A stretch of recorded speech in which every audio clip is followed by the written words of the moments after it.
నామానికి స్తోత్రాలు. మీ అందరికి వందనాలు. వాక్య భాగంలోకి వెళ్దాం ప్రియులరా. మార్కు సువార్త 40వ అధ్యాయంలో అక్కడ ఒక కుష్ఠరోగి ఉన్నాడు. ఎవరంట? ఒక కుష్ఠరోగి ఉన్నాడు.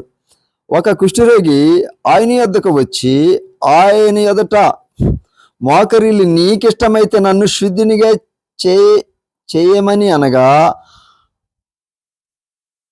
చేయమని చెప్పాను. అందుకు ఆయనను ఏడుకొనగా ఆయన కనికరపడి చెయ్యి జాపి వాణిని ముట్టి నాకిష్టమే నువ్వు శుద్ధిని కామని చెప్పాను.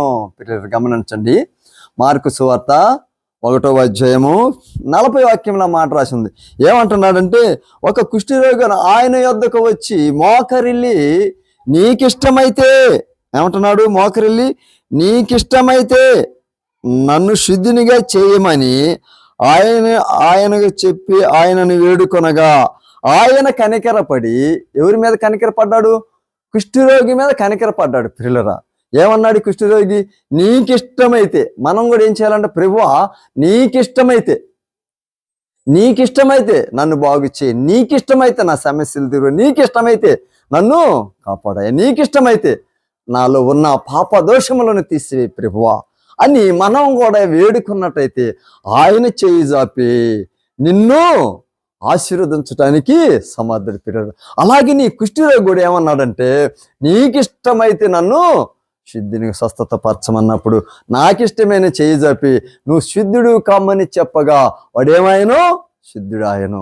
ఆ కుష్ఠరోగం అంతా పోయినావు. కుష్ఠరోగి ఊళ్ళో ఉంటారండి?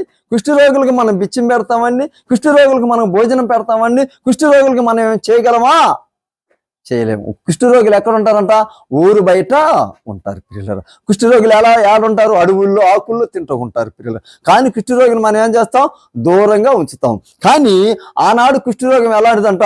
అంటు వ్యాధి అసమంటిది పిల్లలు. ఈ రోజుల్లో కుష్ఠరోగిని కూడా పెద్దగా పట్టించుకోవట్లేదు. ఎందుకు పట్టించుకోవట్లేదంటే, ఈ రోజుల్లో మందులు వచ్చినాయి గనక, ఈ రోజుల్లో డాక్టర్లు ఉన్నారు గనక, ఈ రోజుల్లో గొప్ప వైద్యం ఉంది గనక ఈరోజు కుష్ఠరోగం అంతా ఏమైందంట? మటుమాయమైపోయింది. కానీ ఆ రోజులను బట్టి పిల్లరా, కుష్ఠరోగులు అంటే దగ్గరకు రానిచ్చేవాళ్ళు కాదు. కుష్ఠరోగి అంటే వాళ్ళు ఎలా ఉంటారంట? ముఖం నిండా పొడలు, కాళ్ళు చేతులకు పుండులు, సీములు గారుతూ, రక్తము గారుతూ అసహ్యంగా ఉండేవాళ్ళు. చూడటానికి కూడా భయంకరంగా ఉండేవాళ్ళు పిల్లలు. అలాంటి వ్యక్తిని యేసు ప్రభు ఏమన్నాడు? చెయ్యి జాపి వాడిని ముట్టి నువ్వు శుద్ధిని కామని చెప్పినప్పుడు వాడు శుద్ధుడాయను. హల్లెలూయా. ఏమైనంట? వాడు శుద్ధుడాయను. కనికరపడి యేసు ప్రభు. అలాగే మన జీవితంలో కూడా, మన జీవితం మీద, మన మీద ఆయన చెయ్యి ఉంచాలంటే మనం ఏం చేయాలంట? ప్రభువా నీకిష్టమైతే నన్ను శుద్ధినిగా చేయ. బాధల్లో, కష్టాల్లో, నష్టాల్లో, వ్యాధుల్లో, ఘోరమైన అవమానాల్లో నువ్వు ఉన్నప్పటికైనా సరే నువ్వు భయపడక, కలవరపడక, నువ్వు యేసు ప్రభు ముందు మోకరిల్లి, అయ్యా నీకిష్టమైతే నన్ను కనికరించమన్నట్టయితే కనికరించేవాడు. నీ ప్రార్థన వినటానికి ఆయన చెవులు మందము కాదు, నిన్ను ఆశీర్వదించడానికి ఆయన చేతులు కొరస కాదు. ప్రియులరా, గమనించండి. ఒక పాస్టర్ గారు యేసు ప్రభు గురించి, యేసు ప్రభు ప్రేమల గురించి ఒకసాట బోధిస్తూ ఉన్నాడంట. బోధిస్తుంటుంటే అక్కడ ఒక అడవిలో ఒక కుష్ఠరోగమ్మ వచ్చి యేసు ప్రభుని ప్రేమను గురించి విని ఆయన చాలా ఆనందపడదంట, చాలా సంతోషపడదంట.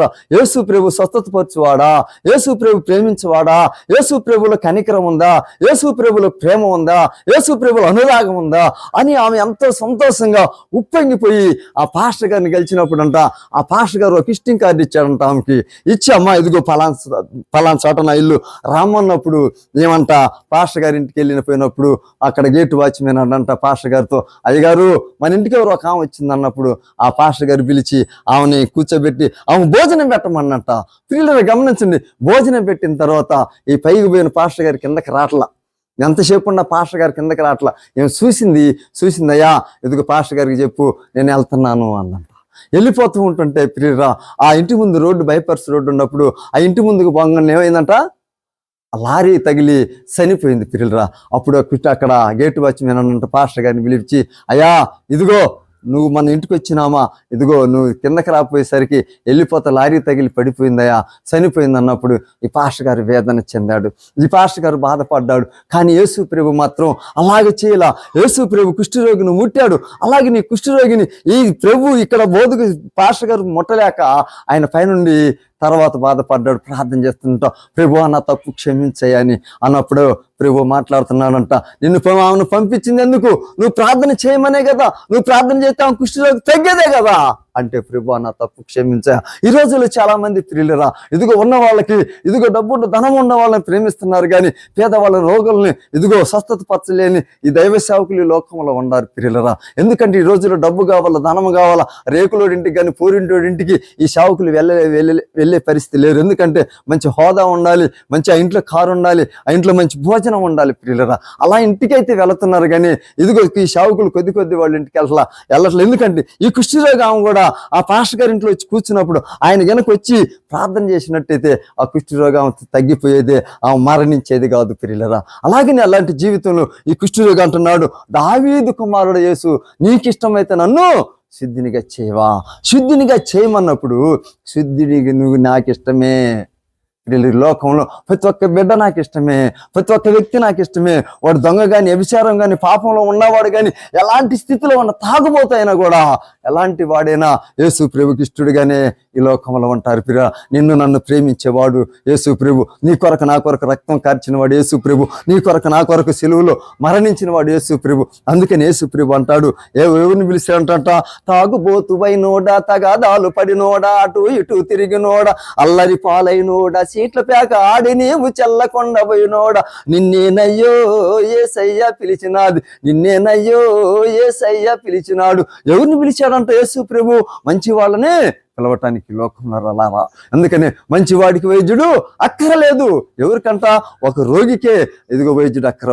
అలాగే పాపంలో శాపంలో కొట్టబడి నువ్వు క్రీస్తుని ఎరిగిన కూడా ఈ లోకంలో పడి జీవిస్తున్నావా, నీకు యేసయ్య అవసరము. నువ్వు పాపం నుంచి బయటికి రాలేకపోతున్నావా, నీకు యేసయ్య అవసరం. నువ్వు తాగుళ్ళలో నుంచి బయటికి రాలేకపోతున్నావా, నీకు యేసయ్య అవసరం. పాప వ్యసనాల నుంచి బయటికి రాలేకపోతున్నావా, నీకు యేసయ్య అవసరం. ఈ రోజుల్లో ప్రియులరా, మనుషులు కాదు, డబ్బు కాదు, ధనము కాదు ప్రియులరా. కోట్లు ఉన్న వాళ్ళు కూడా చనిపోతున్నారు, కానీ క్రీస్తు నమ్ముకున్న వాళ్ళు కులచ్చలు ఉన్న వాళ్ళు కూడా బతుకుతున్నారు. ఎందుకంటే యేసు ప్రభు స్వస్థత పరిచే దేవుడు, నిన్ను నన్ను కనికరించే దేవుడు, ప్రేమ చూపించే దేవుడు. అందుకని ఇప్పుడే నమ్ముతావా? యేసయ్య నమ్ముతావా? యేసు క్రీస్తు కొరకు నువ్వు నమ్మకంగా జీవించే పని అయితే యేసు చేయి జాపి నాకిష్టమే నిన్ను ముట్టే దేవుడు, నిన్ను ఆశీర్వదించే దేవుడు. ఈ వాక్యాన్ని దీవించును గాక. ఆమేన్.